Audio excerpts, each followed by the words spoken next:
Kshaid Thwei Lyer kadai Kshaid ka ba itynnad ha ka badan syapang mingi na kasnong drone para ka ba jangai ko ba lai kilometer na kasnong Langpih unong thok ko bor jong mau por hadin balayo jingtim ya ki jingdon jong katai Kshaid ula hyar ban let jingo ha ka ba la lam lenti da ki katto ka nengot ki parlok na kasnong Langpih ban poi sya katai Kshaid la hab banya ta ka kajat lingba ki jaka rap sensa bat ki klau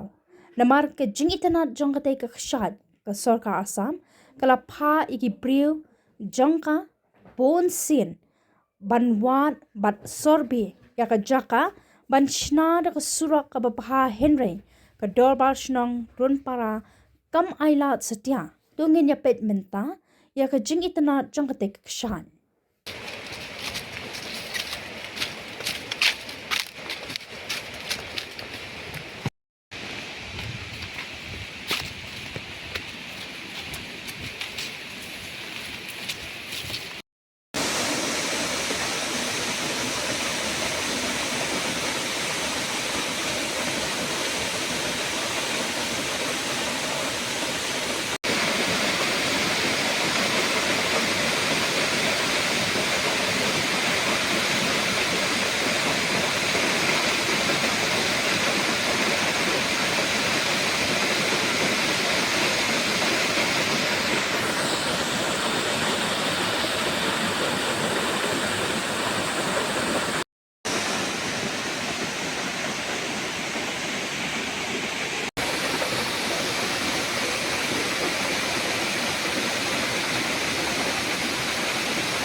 Tiga ba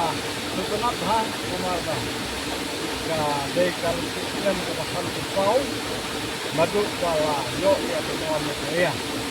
pernah idon hampe ha jam kali kawai cak harus mesti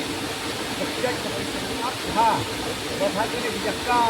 kosong ni kau berben bar dan kosong coba wasnal bakas tim pagi mulai kambabah makniu berhak ini kejaka minum jngohkai na asam tuj man kaki mereka mong pekai na kaj kami nak kalian jok pajak jok kami saya di pajak kesimpulan ini na try tak video na kami hanya film di batik itu bagi kaj kami nak cuy pan kimtik ya. Jadi kepada sampai ahli tolong bah Umar bahaya kali kebrok wasna nak kesini sekali kalau kriat ubah kebrokkan saya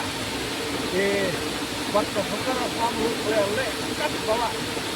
banwan sampai kayak kali kebrokkan nah haduk kali kejaka kami nak kalian di snong drone para tim syak sekian haduk kita tim island kebrokkan sampai kebrok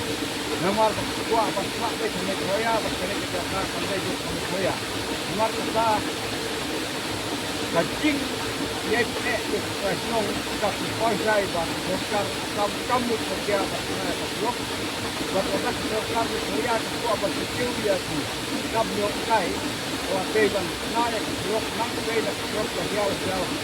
ini haduk kali kesnong para haduk kali kesnong para dasar haduk kali kejaka mengapa film jngohkai bakiwan bertikai bukan dan skor soang skor senang bakal play kemudian senang kita mungkin sulit Sarkar bawah dulu dan kesan orang baik dengan kejadian apa yang berkok kita mengelola dan bah dengan kondisi dia supaya itu sudah Pati itu hamle makidon sa atong pa kaway ka jaka ban lawan jngohkai na kampi jngohkai o sumama ko don basnong don para maka sa kaway pat jaka ban do kasi sa te kaneng ni affect dai wala kaneng para koy sa jaka wala tuloy jong ni apa bukan sana sa kawan jngohkai